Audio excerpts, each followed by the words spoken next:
ಸುಮಾರು 8 ವರ್ಷಗಳ ಕಾಲ ಆಡಳಿತ ಮಾಡಿ ಸಿದ್ದರಾಮಯ್ಯನವರು ಯಾವುದೇ ಒಂದು ಕಪ್ಪು ಚುಕ್ಕೆ ಇಲ್ಲದೇನೆ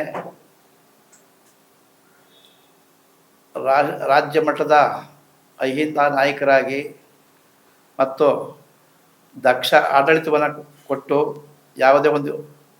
ಯಾವುದೇ ಒಂದು ರೀತಿಯಲ್ಲಿ ಭಿನ್ನಾಭಿಪ್ರಾಯ ಇಟ್ಕೊಳ್ಳಿಲ್ಲ ಅಥವಾ ದ್ವೇಷ ಮಾಡಲಿಲ್ಲ. ಯಾರ ಮೇಲೂ ಯಾವುದೇ ಪಕ್ಷದಲ್ಲೂ ದ್ವೇಷ ಮಾಡಲಿಲ್ಲ. ಪಕ್ಷಾತೀತವಾಗಿ ಒಳ್ಳೆಯ ಆಡಳಿತವನ್ನು ಕೊಟ್ಟು ಒಳ್ಳೆಯ ನಾಯಕರಾಗಿ ಸೇವೆ ಮಾಡಿದ್ರು.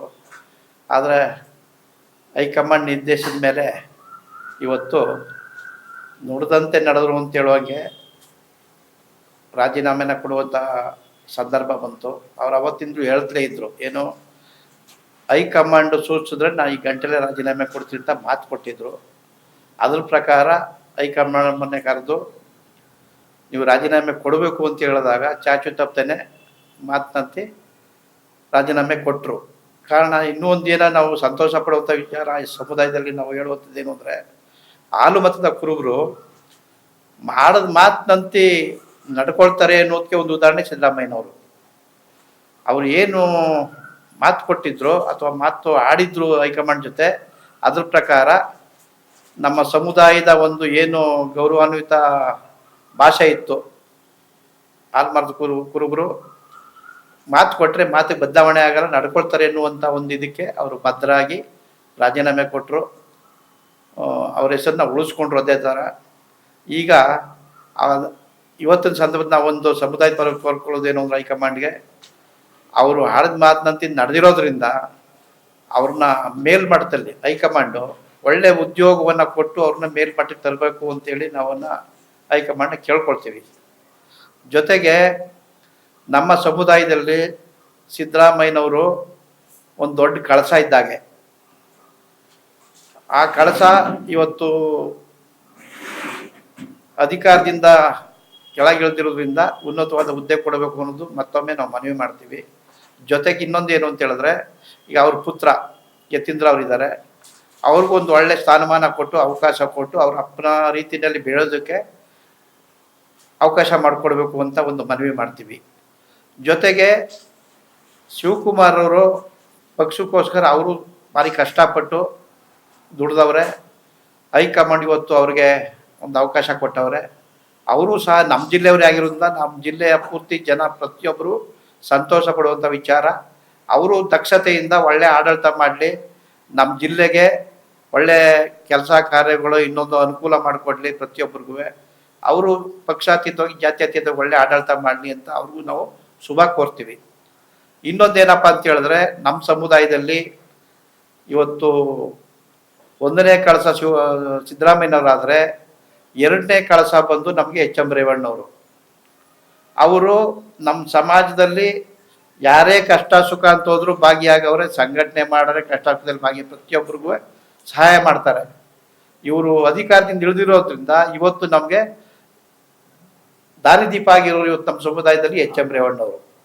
ಅವ್ರಿಗೆ ಏನಾದರೂ ಆಗಲಿ ಈ ಸರ್ಕಾರದಲ್ಲಿ, ಹೊಸ ಸರ್ಕಾರದಲ್ಲಿ ಮಂತ್ರಿ ಮಾಡಿ ನಮ್ಮ ಸಮುದಾಯ ಸಂಘಟನೆಗೆ ಮತ್ತು ಅವರ ಎಲ್ಲ ಜವಾಬ್ದಾರಿನ ಹೊತ್ಕೊಂಡು ಅವರು ಇವತ್ತು ನೀಡಿಸ್ಬೇಕಾಗಿದೆ.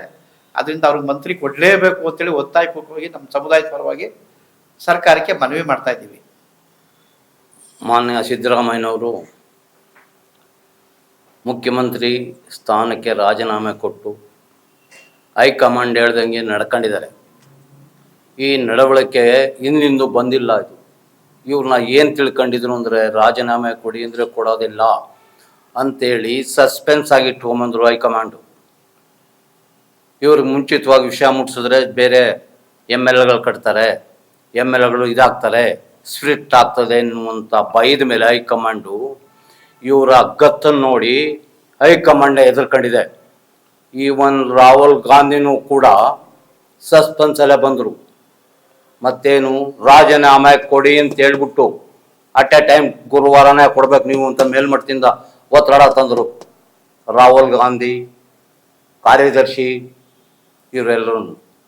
ಇದು ಶೋಭೆ ಅಲ್ಲ ಹೈಕಮಾಂಡ್ಗೆ. ಒಬ್ಬ OBC ಮುಖ್ಯಮಂತ್ರಿ ಆಗಿದ್ದವನು ಈ ಥರ ಕೊಡಬೇಕು ಅಂದರೆ ಹಾಲು ಮತಸ್ಥರು ಯಾವತ್ತೂ ಕೊಟ್ಟು ಮಾತಕ್ಕೆ ತಪ್ಕೊಳ್ಳೋದಿಲ್ಲ. ಇದು ಮೊದಲನೇದು.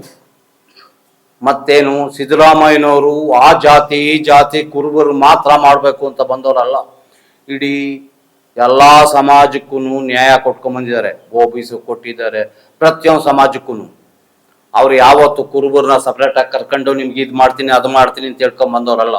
ಅಥವಾ ಹತ್ರಕ್ಕೂ ಕೂಡ ಅವ್ರ ಕಾರ್ಯದರ್ಶಿನ PS ಆಗಿ ವೆಂಕಟೇಶ್ ಅವ್ರನ್ನ ಇಟ್ಕೊಂಡ್ರು. ನಮ್ಮವ್ರನ್ನ ಇಟ್ಕೋಬೋದಾಗಿತ್ತು, ಇಟ್ಕೊಳ್ಳಿಲ್ಲ. ಯಾಕೆ? ನನ್ನ ಎಲ್ಲ ಸಮಾಜನೂ ನಮ್ಗೆ ಬೇಕು ಅಂತ ಹೇಳ್ಕೊಂಬಂದಿದ್ದಾರೆ. ನುಡಿದಂಥ ಮಾತು ಕೊಟ್ಟನಂತ ನಡ್ಕೊಂಡಿದ್ದಾರೆ. ಆದ್ದರಿಂದ ಅವ್ರಿಗೆ ಹೈಕಮಾಂಡ್ನವರು ಒಳ್ಳೆ ಪದವಿ ಕೊಟ್ಟು, ಇನ್ನು ಮೇಲ್ಮಟ್ಟದ ಪದವಿ ಕೊಟ್ಟು, ಅಧ್ಯಕ್ಷರಿಗೆ ಕೊಟ್ಟು, ವಿರೋಧ ಪಕ್ಷದ ನಾಯಕನ ಪಟ್ಟ ಕೊಟ್ಟು, ಮಗನಿಗೆ ಯತೀಂದ್ರ ಅವ್ರಿಗೆ ಉಪಮುಖ್ಯಮಂತ್ರಿ ಮಾಡಿದಾಗ ಸಿದ್ದರಾಮಯ್ಯನವ್ರಿಗೆ OBC ಎಲ್ಲ ಕರ್ನಾಟಕ ಜನತೆಗೆ ಒಂದು ಸಂದೇಶ ಕೊಟ್ಟಂಗೆ ಆಗ್ತದೆ. ಮತ್ತೇನು, ಮಾನ್ಯ DK ಶಿವಕುಮಾರ್ ಅವರು ಎಲೆಕ್ಷನ್ ಕಂಟೆಸ್ಟ್ ಮಾಡಿದಾಗ ಇಡೀ ಕುರುಬ ಸಮುದಾಯ 700 ಬ್ಲಾಕ್ ಕಾಂಗ್ರೆಸ್ಸಲ್ಲಿ ಏನಿದೆಯೋ ಅವರೆಲ್ಲ ಬೆಂಬಲವಾಗಿ ನಿಂತ್ಕೊಂಡ್ರು. ಆ ದಿನ ಏನಾದರೂ ಕೂಡ ಕುರುಬ ಸಮಾಜ ಒಗ್ಗಟ್ಟಾಗಿ ಕೊಡದೇ ಇದ್ದಿದ್ರೆ ಶಿವಕುಮಾರ್ ಸಾಹೇಬ್ರು ಇವತ್ತು ಮಟ್ಟಕ್ಕೆ ನಾವು ಅವ್ರ ಬೆನ್ನೆಲುಬಾಗಿ ನಿಂತ್ಕೊಂಬಂದಂಥವ್ರು. ನಾವು ಈ ದಿನ ನಾವು ದೂರ ಇದ್ದೀವಿ. ಯಾರು ಅವ್ರಿಗೆ ವೋಟ್ ಮಾಡಿಲ್ವೋ ಅವ್ರ ಹತ್ರದಲ್ಲಿದ್ದಾರೆ. ಈಗ ನಾವು ಅಲ್ಲಿ ಹೋಗೋಣ ಅಂದರೆ ಅಲ್ಲಿ ಸಮುದ್ರ ನಮ್ಮನ್ನು ತಿಳ್ಬಿಡ್ತಾರೆ. ಈಗ ಆಗ್ತಾ ಇದೆ.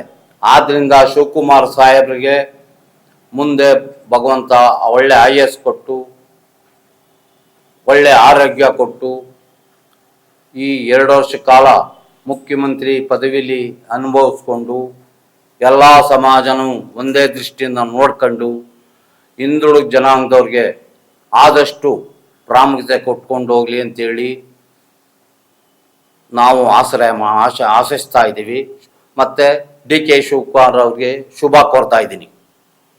ಒಂದು ನಡೆ ನಡೆದ್ರು ಸಿದ್ದರಾಮಯ್ಯನವರು. ಇವತ್ತು ರಾಜಕೀಯದಲ್ಲಿ ಯಾರೇ ಅಧಿಕಾರಕ್ಕೆ ಬಂದರೂ ಅದನ್ನು ಬಿಟ್ಕೊಡ್ಬೇಕಾದ್ರೆ ಹಲವಾರು ಪ್ರಕ್ರಿಯೆ ನಡೀತವೆ. ಯಾರಿಗೂ ಯಾವುದೇ ರೀತಿಯ ತೊಂದರೆ ಕೊಡ್ತಾರೆ. ಮತ್ತು ಮುಂದಿನ ದಿನಗಳಲ್ಲೂ ಕೂಡ ಈ ಒಂದು ಪಕ್ಷವನ್ನು ಮುನ್ನಡೆಸೋದ್ರಲ್ಲಿ ನಾನು ಮುಖ್ಯವಾಗಿ ಇರ್ತೀನಿ, ಜೊತೆಲಿ ಇರ್ತೀನಿ ಅಂತೇಳಿ ಸಹಕಾರ ಕೊಡ್ತಾ, ಹಾಗೂ ಏನು ಈ ಜಿಲ್ಲೆಯವರಾದಂಥ ಸನ್ಮಾನ್ಯ DK ಶಿವಕುಮಾರ್ ಅವ್ರಿಗೂ ಕೂಡ ಶಕ್ತಿ ತುಂಬುವಂಥ ರೀತಿಯಲ್ಲಿ ಎಲ್ಲರನ್ನೂ ಜೊತೆ ತಗೊಂಡು ಹೋಗುವಂಥ ಕೆಲಸವನ್ನು ಮಾಡಬೇಕು ಅನ್ನೋ ದೃಷ್ಟಿಯಲ್ಲಿ ಸಿದ್ದರಾಮಯ್ಯನವರ ಈ ನಡೆ, ಅವರ ಪತ್ರಿಕಾಗೋಷ್ಠಿಯಲ್ಲಿ ಅವ್ರು ಆಡಿದಂಥ ಮಾತು ನಿಜವಾಗ್ಲೂ ರೋಮಾಂಚನವಾದದ್ದು. ಯಾರು ಎಲ್ಲ ಈ ಹಿಂದೆ ನೋಡಿದ್ದೀರಿ, ಅಧಿಕಾರ ಕಳ್ಕೊಂಡಂಥ ಸಂದರ್ಭದಲ್ಲಿ ಏನೇನೋ ನಾಟಕಗಳಲ್ಲಿ ಆಡಿ ಭಾವನಾತ್ಮಕವಾದ ರೀತಿಯಲ್ಲಿ ಮಾಡ್ತಾರೆ. ಅವರು ಈ ಪಕ್ಷದಲ್ಲಿ ಅವರು ಕೊಟ್ಟಂಥ ಗೌರವವನ್ನು ಅವರು ಮರಿದರೆ ಎಲ್ಲರಿಗೂ ಕೃತಜ್ಞತೆಯನ್ನು ಸಲ್ಲಿಸೋದ್ರ ಮುಖಾಂತರ, ಹಾಗೂ ಇದುವರೆಗೂ ರಾಜ್ಯದಲ್ಲಿ DK ಶಿವಕುಮಾರ್ ಅವರ ಜೊತೆಲಿ ಸಹಕಾರ ನೀಡ್ತಾ ಬಂದದನ್ನು ಕೂಡ ಪ್ರಶಂಸಿಸ್ತಾ, ಅವ್ರಿಗೂ ಕೂಡ ಮುಂದಿನ ದಿನಗಳು ಒಳ್ಳೇದಾಗಲಿ ಅಂತೇಳಿ ಸಿದ್ದರಾಮಯ್ಯವರು ಕೈಗೊಂಡಂಥ ನಿಜವಾಗ್ಲೂ ಕೂಡ ಒಂದು ರೀತಿ ನಮಗೆ ನಮ್ಮ ಸಮುದಾಯಕ್ಕೆ ನಿಜವಾಗ್ಲೂ ತುಂಬ ಸಂತೋಷ ಆಯಿತು. ನಾವು ಮುಂದಿನ ದಿನಗಳು ಕೂಡ ನಮ್ಮ ಸನ್ಮಾನ್ಯ ಸಿದ್ದರಾಮಯ್ಯನವರ ಹಾದಿಯಲ್ಲಿ ನಾವು ಸಾಗ್ತಾ, ನಾವು ಸಂಪೂರ್ಣವಾಗಿ ಇದನ್ನು ಸ್ವಾಗತ ಕೋರ್ತೀವಿ ಅಂತೇಳಿ ನಾನು ಬಯಸ್ತೀನಿ.